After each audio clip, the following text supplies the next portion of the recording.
Hey everyone, welcome in CLAT Point and let's start today's the Hindu news discussion जो कि CLAT, ALET, DULLB, LLM, NLS, SET and other law entrance test के लिए important हो सकता है। आपने अभी एक क्लिप देखी और देश की हालत जो है अभी सही नहीं चल रही है। कारण एक यही है कि बीजेपी की एक स्पोक पर्सन थी नुपुर शर्मा, उनके द्वारा एक स्टेटमेंट बोली गई थी। उसके बाद इंटरनेशनल लेवल पे तो भारत को क्रिटिसाइज किया ही जा रहा है और अभी इंडिया में भी इस तरीके की गतिविधियां देखने को मिल रही हैं। देखो यार, एक चीज़ तो है कि गवर्नमेंट ने इसके ऊपर या फिर हम कहीं बीजेपी ने इसके ऊपर एक्शन तो लिया है। अब जिन्होंने ये बोला उनको कोई फांसी तो नहीं चढ़ाया जा सकता, पर उनको सस्पेंड कर दिया गया है। अब इसके बावजूद भी इंटरनेशनल लेवल वाले क्या, मतलब जो बाकी कंट्रीज़ हैं वो क्या चाह रही हैं ये तो पता नहीं है। अब साथ ही साथ देश में भी इस तरीके का वायलेंस जो है ना वो सही नहीं है, और जल्द से जल्द ये चीज़ें शांत हो जाएं वही हमारे देश के लिए बेटर है। देखिए, अभी मैं आपको थोड़ा सा इंटरनेशनल लेवल पे बताता हूँ। बांग्लादेश की जो प्राइम मिनिस्टर है ना, हसीना जी, शेख हसीना जी, इनका इंडिया के साथ काफ़ी अच्छा रिलेशन है। इवन मोदी जी के साथ भी इनके काफ़ी अच्छे बायलेटरल रिलेशंस हैं। मतलब इंडियन गवर्नमेंट में जैसे कभी कभी क्या होता है ना, जब दो लीडर्स की आपस में बनती है ना तो फिर दो कंट्रीज़ की भी आपस में बनने लगती। जैसे कि ट्रम्प जब थे उस समय बेंजामिन नेतान्याहू जो थे इसराइल के, इन दोनों की आपस में काफ़ी बनती थी। और इसी के चलते हुए डोनाल्ड ट्रंप और इसराइल के रिलेशन या फिर यूएस के इसराइल के रिलेशन उनके टेन्योर में बहुत अच्छे थे।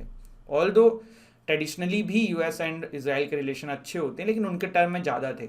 अब यहाँ पे अगर मैं आपके सामने बांग्लादेश की बात करूँ तो बांग्लादेश और इंडिया के रिलेशन बेटर रहते ही हैं, नो डाउट। हमने इनको आज़ादी दिलाई थी पाकिस्तान से। पर शेख हसीना जी और प्राइम मिनिस्टर मोदी जी की भी अंडरस्टैंडिंग अच्छी है, तो ये चीज़ें बेटर थी। लेकिन अब इनके ऊपर ना इनके कंट्रीज़ के आउटफिट से प्रेशर आ रहा है कि इंडिया के साथ अपने रिलेशन थोड़े से ख़राब करो। इस तरीके की चीज़ें यहाँ पे आ रही हैं। अब देखो, एक और चीज़ है यहाँ पे, भारत के अंदर काफ़ी सारे स्टेट्स के अंदर प्रोटेस्ट हो रहा है। वेस्ट बंगाल, झारखंड, उत्तर प्रदेश, धारा 144 लगने के काफ़ी सारी जगहों पे उम्मीदें जताई जा रही हैं, काफ़ी जगहों पे लग भी गई हैं। और ये वीडियो आपने देखी, इसी में से कहीं एक पार्ट की ये वीडियो है जो कि देश के लिए अच्छा नहीं है। जल्द से जल्द ये चीज़ सॉर्ट आउट हो जाए, क्योंकि उनके ऊपर एक्शन ना लिया होता तो इतना बवाल होता, समझ में आता। लेकिन अब एक्शन ले लिया गया है और इस तरीके की टिप्पणी करना तो किसी भी लीडर के लिए अच्छा नहीं है। तो पहली चीज़ तो उनको अपने पहले ही उस पर ये चीज़ करनी भी नहीं चाहिए थी। और अगर उन्होंने किसी के रिलीजन पे इस तरीके से सेंटिमेंट लोगों के हर्ट किए हैं तो उन्होंने पब्लिक अपोलॉजी मांगने को कहा गया है, वो उन्होंने शायद किया भी है। बीजेपी ने उनको सस्पेंड कर दिया है। अब बख्श मतलब अब ना इस बात को ख़त्म करना चाहिए, इंटरनेशनल लेवल पे भी इस चीज़ को ख़त्म करना चाहिए। बाकी देखते हैं क्या होता है। चलिए अब शुरू करते हैं। The account of which of the following are not audited by CAG: municipal institutions, state governments, government companies, central government. मुझे कमेंट सेक्शन में इसका जवाब जरूर दीजिएगा। क्लैट पॉइंट आपको ऑफर करता है CLAT UG, CLAT PG, DULLB, NLSAT, elite UG and PG के कोर्सेज, मॉक टेस्ट। आप इसमें चाहें तो गाइज इनरोल कर सकते हैं। ये हमारा वेबसाइट भी है जहाँ पे विजिट कर सकते हैं। ऐप डिस्क्रिप्शन में है, वहाँ से ऐप डाउनलोड कर लीजिए। और डेमो क्लासेस भी वहीं हैं, कॉन्टैक्ट नंबर भी दिया हुआ है। अब बात करते हैं आगे हमारे न्यूज़ के ऊपर। एक अभी बहुत ट्रेंडिंग मामला चल रहा है रिगार्डिंग बाइगमी, पोलीगैमी और इन सब मामलों में। तो क्या होता है ये, अभी न्यूज़ क्या है कि Delhi high court seek sentence response कि भैया आपका क्या कहना है बाइगमी और जो पॉलीगैमी हो रहा है उसके ऊपर। चलिए फिर थोड़ा सा देखते हैं क्या होता है ये। तो पॉलीगैमी क्या होता है? पॉलीगैमी के देखो दो प्रकार होते हैं, एक तो होता है पॉलीगेनी और एक होता है पॉलीएंड्री। ठीक है। तो polygamy is a practice where by a person has more than one spouse. यहाँ पे मेल एंड फीमेल की बात ही नहीं है। हम लोग इसको जनरल में मेल के प्रति यूज़ कर लेते हैं, ये मेल के एक से ज़्यादा वाइफ है। लेकिन पॉलीगैमी का एक बेसिक मतलब ना, ये न्यूट्रल वर्ड है जिसमें person has more than one spouse. और ये दो टाइप के हो सकते हैं, एक तो होता है पॉलीगनी और दूसरा होता है पॉलीएंड्री बोलते हैं इसको। ठीक है। पहले में क्या होता है कि man marries more than one women, और दूसरे में होता है women marries more than one man. ठीक है। पॉलीगैमी जो है इंडिया में इलीगल है एक्सेप्ट इस्लाम रिलीजन। बाकी हर रिलीजन के अंदर पॉलीगैमी जो है वो आपकी इलीगल है। इंडिया एक सेकुलर स्टेट है और इसीलिए जो इस्लाम रिलीजन है वो अपने तरीके से इसको प्रीच करना चाहता है, अपने तरीके से चलाना चाहता है, और उनके रिलीजन में अगर परमिट है तो वो लोग उस तरीके से उसको आगे बढ़ाते हैं। अभी क्या है, देखो कॉन्स्टिट्यूशनल प्रोविज़न क्या है। आर्टिकल 13 जो है भारतीय संविधान का, वो कहता है कि कोई भी लॉ अगर वो इनकंसिस्टेंट है पार्ट थर्ड फंडामेंटल राइट से तो it should be void. All दो आर्टिकल 13 में ये पॉलीगैमी वाला मसला इसलिए नहीं आता है क्योंकि जो इस्लामिक रिलीजन है उनका पर्सनल लॉ जो है वो इसको परमिट करता है। तो फिर आपके पास राइट टू रिलीजन भी तो है। आर्टिकल 14 जो है वो कहता है कि state shall not deny any person equality before the law and equal protection of the law. Article 15 sub clause 1 कहता है कि the constitution forbids the state from discriminating against any citizen based on religion, race, caste, sex और place of birth. अब statutory provision क्या है polygamy से related? तो Hindu marriage act 1955 में इट्स प्रोहिबिटेड, कंप्लीटली प्रोहिबिटेड है, चाहे वो मेल वाला हो चाहे वो फीमेल वाला हो। और आईपीसी का 1860 जो है वो it makes an offence of polygamy. ठीक है, ठीक है। अगर इंडिया में हिंदू रिलीजन के अंदर या फिर, और एक चीज़ और है इसमें, सारे रिलीजन आपके काउंट हो जाते हैं, बुद्धिस्ट, जैन, सिख, तीनों को ही इसी एक्ट से गवर्न किया जाता है। और आप दूसरी शादी तभी कर सकते हो जब पहली वाली डिसॉल्व हो गई हो बाय डाइवोर्स और due to death of the spouse. Muslim law के अंदर क्या है कि Muslim personal law application act, शरीयत एक्ट ऑफ 1937 के थ्रू ये गवर्न होता है, जहाँ पे पॉलीगैमी जो है वो अलाउड है। Muslim legislations because it is recognised as religious practice. And also I would like to correct यहाँ पे कि जो ये पॉलीगैमी है ना, ये पॉलीगनी वाला जो पॉलीगैमी है ना, ये अलाउड है मुस्लिम रिलीजन में, पॉलीएंड्री वाला नहीं है। ठीक है, पॉलीएंड्री तो कम्प्लीटली लीगली है हर जगह पूरे भारत में। However, it is clearly subject to change if the practice shows to the breaching the fundamental rights guaranteed by the Constitution। ठीक है, अब देखो आपके सामने एक ना मसला है, ये मैं शेयर कर देता हूँ। न्यूज़ है, मतलब ऐसा आपके एग्जाम के पर्सपेक्टिव से इंपॉर्टेंट नहीं है, यहाँ से कुछ दिन पहले ट्रेंडिंग में था, तो इसी के साथ मैंने सोचा आपके साथ शेयर करूँ। मिजोरम के ना जियोन ए करके एक इंसान थे, 76 एज के थे। इनकी ना 38 वाइफ्स थी। वर्ल्ड की लार्जेस्ट फैमिली का खिताब है इनके पास। 89 चिल्ड्रन थे। एक पूरा गांव ही इनके परिवार से बसा था, जिसमें इनके बच्चे, पत्नियां, उनके बच्चे, सभी लोग थे। और अभी कुछ दिन पहले इनका देहांत हुआ था, तो मैंने सोचा आपके साथ शेयर करते हैं इसे।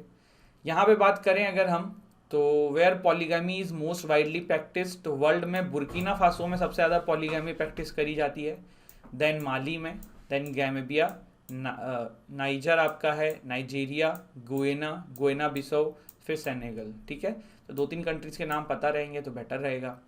Won't rule out war over Taiwan, China ने ऐसा बोला है। चाइना ने ये कहा है कि भैया देखो, जो प्रॉब्लम चल रही है ना चाइना के साथ, तैवान के साथ हमारी, चाइना ने ऐसा कहा कि तैवान के साथ जो हमारी प्रॉब्लम चल रही है, तो बिल्कुल वॉर भी हो सकता है। ये रशिया यूक्रेन वाले को इन्होंने कोट करते हुए कुछ कहा है, मतलब कि जैसे रशिया ने यूक्रेन के साथ बॉर्डर का डिस्प्यूट सॉल्व करने के लिए युद्ध किया, वैसे चाइना भी कर सकता है। लेकिन एक बात मैं यहाँ पे आपको करेक्ट करना चाहूँगा कि रशिया और यूक्रेन का जो मसला है ना, वो चाइना और तैवान के मसले से बहुत अलग है।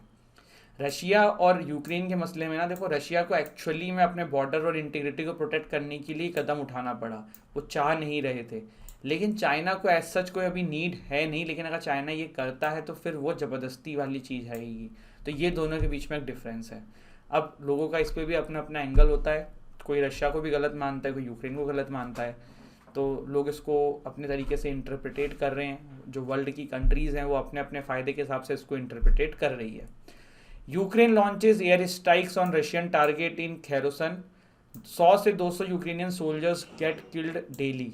एक बहुत ही दुर्भाग्यपूर्ण ये चीज़ यार यूक्रेन के तरफ से हो रही है, और जेलेंस्की जी को समझ में आ रहा है नहीं आ रहा है तो यही जाने, पर ये अपने कंट्री को जो है ना बहुत पीछे धकेल रहे हैं, इस युद्ध को बढ़ाए जा रहे हैं। रशिया से जीत नहीं पाएंगे, आज नहीं तो कल इनको रशिया से हारना है। और इनको पूरा का पूरा सप्लाई और बैकिंग जो है वो यूरोपियन कंट्रीज़, यूएस और इन सब से मिल रही है। पैसा दे रहे हैं, हथियार दे रहे हैं, और ये उनसे लड़े जा रहे हैं। भैया आपके लोगों की जान आपके लिए कीमती नहीं है। कल को आप जब फिर हारोगे तब क्या करोगे? आज नहीं तो कल हारना है। यूक्रेन रशिया से जीत नहीं सकता, और रशिया भी अभी फुल पावर से नहीं कर रहा है ना, क्योंकि उसको अपनी इकोनॉमी भी देखनी है, बिल्कुल कोलैप्स नहीं कर देना है। अभी रिसेंटली ना मेरे एक फ्रेंड हैं काइंड ऑफ, वो रशिया से हैं, तो मेरी उनसे कुछ बातचीत हुई। तो बातचीत में ऐसा भी समझ में आया कि रशिया के कुछ लोग ना उनकी गवर्नमेंट के इस कदम से भी खुश नहीं हैं। और जो आईटी सेक्टर में जितने भी लोग हैं रशिया के, वो लोग ना रशिया छोड़ छोड़ के यूरोपियन कंट्रीज़ एंड यूएस में जा रहे हैं, क्योंकि रशिया में आईटी सेक्टर का इतना बोलबाला है नहीं, बाहरी कंट्रीज़ में ही है। और कुछ जनता जो है वो इस चीज़ से खुश भी नहीं है। जैसे वॉर तो देखो कोई भी कंट्री खुश नहीं होती है, तो ये भी एक एंगल है इसका। Musharraf hospitalise in Dubai says family. Pervez Musharraf के टाइम में भारत और पाकिस्तान के रिलेशन काफ़ी अच्छे रहते थे जब अटल बिहारी वाजपेयी जी इधर थे, तो अभी जो हैं ये हॉस्पिटलाइज्ड हो गए हैं। इनको पूरा इंडिया जो है वो एम एस धोनी की तारीफ़ करने के लिए याद करता है, क्योंकि जब इन्होंने वो एम एस धोनी के बालों की तारीफ़ करी थी पहली बार, जब एम एस धोनी अपने कुछ नई सीरीज़ खेल रहे थे, US lifts Covid testing for incoming flights. ठीक है, मतलब क्या हुआ यूएस में, देखो कोविड के जो और भी प्रोटोकॉल्स थे सब खत्म कर दिए गए हैं।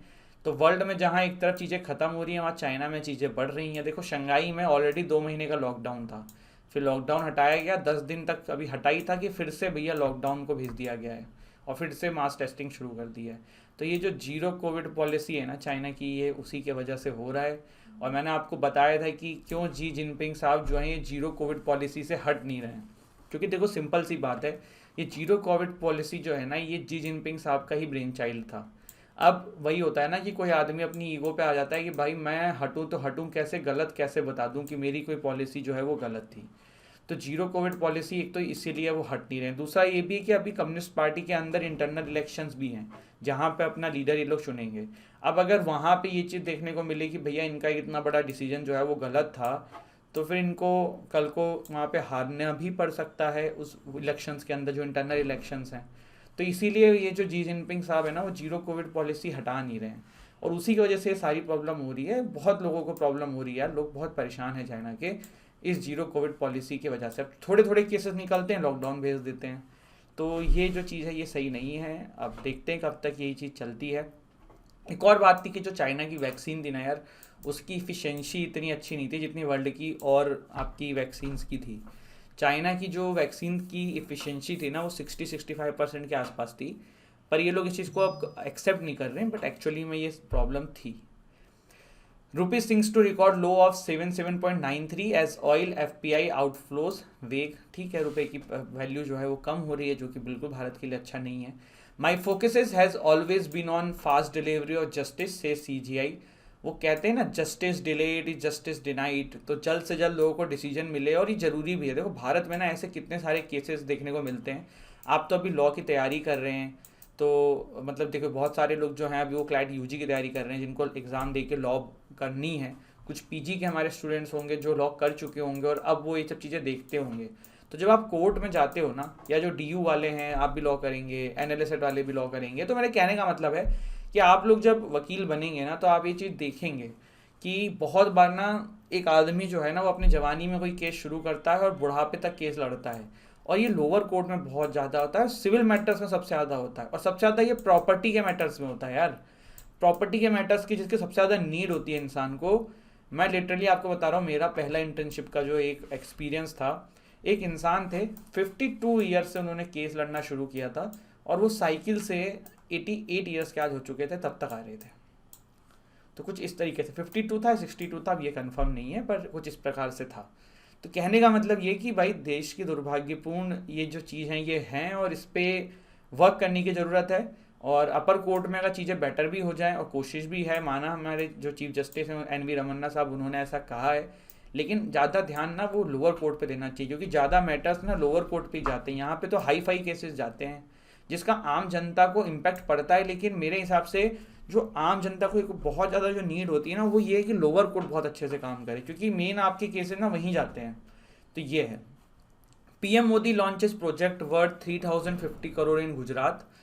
तो गुजरात में इलेक्शंस भी आने वाले हैं, तो आप थोड़ा अनुमान लगा सकते हैं ऐसा क्यों हो रहा है। ऑल तो गुजरात के अंदर काफ़ी डेवलपमेंट किया हुआ है बीजेपी ने। गुजरात एक्चुअली में आप कभी जाएंगे तो आप देखेंगे कि हाँ मतलब अच्छा लगेगा, काफ़ी चीज़ें बेटर लगेंगी।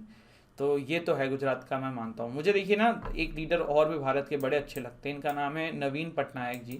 अब तो काफ़ी ये एजेड हो गए, लोग बताते हैं कि अब ये ज़्यादा शासन भी नहीं करते हैं, मतलब इनके बिहाफ पे लोग फैसले लेते हैं। लेकिन ऐसा मैंने किसी स्टूडेंट से ही सुना था जो उड़ीसा के थे। अब मैं उड़ीसा गया तो नहीं हूँ, लेकिन जितना जैसे 5-7 साल से मैं अभी इस फील्ड में हूँ, टीचिंग इंडस्ट्री में हूँ, तो मैं करंट अफेयर जब भी पढ़ाता था तो उड़ीसा भी मैं गया भी नहीं हूँ, तो मुझे वहाँ का आइडिया भी नहीं है। लेकिन इतनी अच्छी अच्छी स्कीम्स इन्होंने निकाली हुई है ना, अगर वो ग्राउंड लेवल पे इम्प्लीमेंट होती है तो बहुत अच्छी चीज़ है ये। तो नवीन पटनायक जो उड़ीसा के चीफ मिनिस्टर हैं, he is also one of my favourite leader in मतलब इंडिया भी। चलिए, तो ये था हमारा आज का सेशन, एक बार रिवाइज कर लेते हैं। PM Modi launches project worth 3050 crore in Gujarat. My focus has always been on fast delivery of justice says CJI. रुपए की वैल्यू कम हो रही है। शंघाई को लॉकडाउन में फिर से भेज दिया गया है। Musharraf hospitalise in Dubai. Ukraine launches their strikes on Russian targets in Kherson. 100 to 200 Ukrainian soldiers get killed daily. Won't rule out a war over Taiwan, China ने ऐसा बोला है। पॉलीगैमी के बारे में हमने जाना, विश्व में कहाँ कहाँ पे है। फिर हमने यहाँ पे ये देखा एक किस्सा जो मिजोरम का मैंने आपके साथ शेयर किया। पॉलीगैमी क्या होती है, क्या था यहाँ पे ये न्यूज़, क्या सेंट्रल गवर्नमेंट इस पर क्या फैसला लेगी, जो भी आएगा आगे देखेंगे। देश में अभी थोड़ी सी सिचुएशन ख़राब है due to a comment from BJP का एक स्पोक पर्सन के द्वारा, और विश्व की में भी हम पे काफ़ी प्रेशर डाला जा रहा है। तो ये था हमारा आज का सेशन। आई होप आपको अच्छा लगा हो। Thank you so much guys. जय हिंद, जय भारत।